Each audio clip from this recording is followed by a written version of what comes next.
Shalom sahabat YKB, kita berjumpa pada program Injil dalam Melodi bersama saya Pendeta Katalia Kurnia.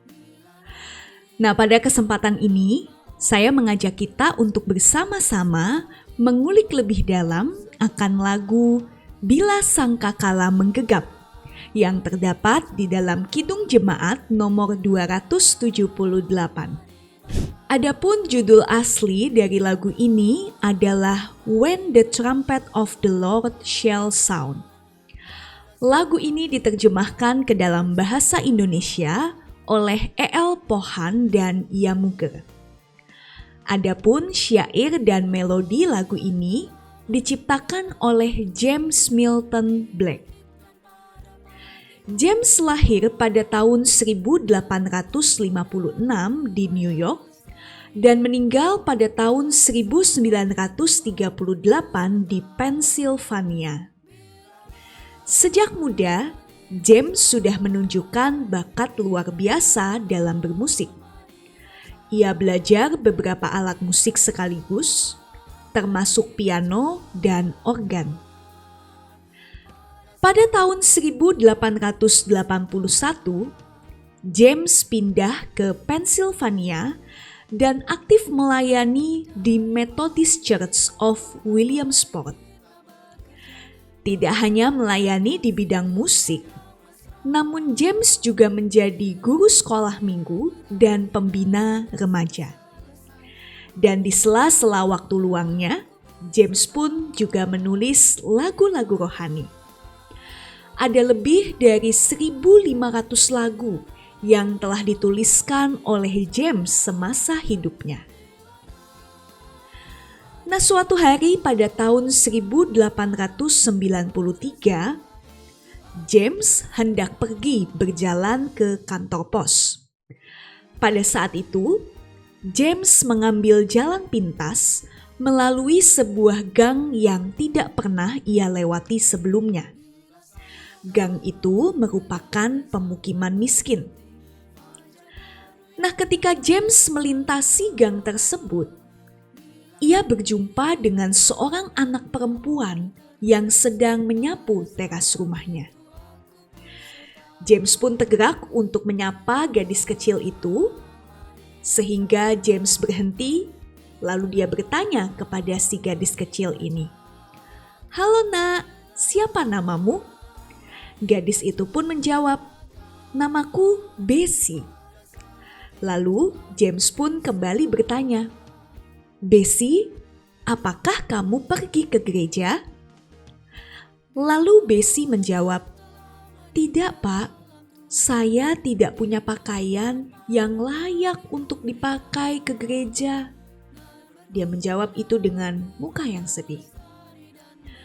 Lalu James pun kembali berbicara, "Bessie, tunggu ya. Nanti istri dan teman-temanku akan datang mengunjungimu." Dan benar saja, tidak lama setelah peristiwa itu, istri James dan kawan-kawan dari gereja mengunjungi Bessie dan membawakan beberapa pakaian yang layak untuk dipakai ke gereja. Nah, sejak saat itu, Bessie dengan penuh sukacita menghadiri kebaktian di gereja. Setiap hari Minggu, Bessie selalu pergi ke gereja dan menghadiri kebaktian. Nah, satu kali saudara, pada hari Minggu, Bessie terpantau tidak menghadiri kebaktian. Hal ini disadari oleh James, sebab di gerejanya ada sebuah kebiasaan bahwa nama anak-anak yang hadir di kebaktian itu akan dipanggil satu persatu. Dan setiap anak diminta untuk membacakan ayat Alkitab sebagai tanda kehadiran mereka. Nah, tetapi di hari itu ketika nama Bessie dipanggil, tidak ada jawaban. Nah, ini membuat James jadi khawatir.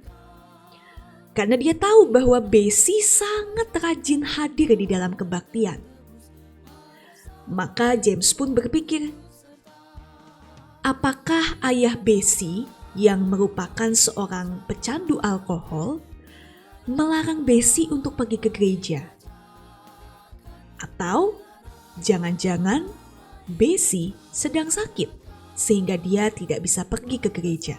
Dia tidak kuat untuk ke gereja.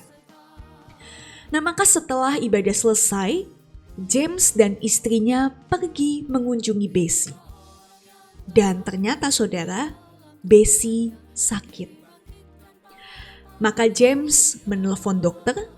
Tidak lama dokter datang untuk memeriksa Bessie dan ternyata hasil pemeriksaan menyatakan bahwa Bessie menderita pneumonia.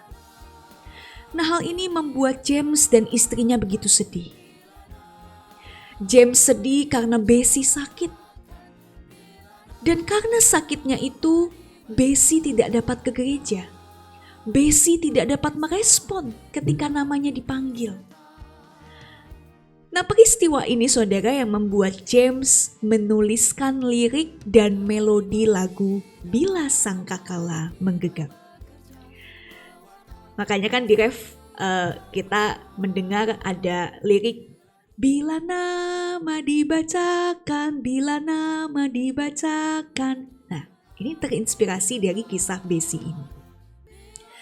Nah, ternyata beberapa hari setelah James menuliskan lagu ini, Bessie meninggal dunia. Dan lagu Bila Sangkakala Menggegap ini pertama kali dinyanyikan pada saat pemakaman Bessie. Kalau kita melihat lirik lagunya secara keseluruhan, kita diajak untuk setia kepada Tuhan sampai akhir hidup kita.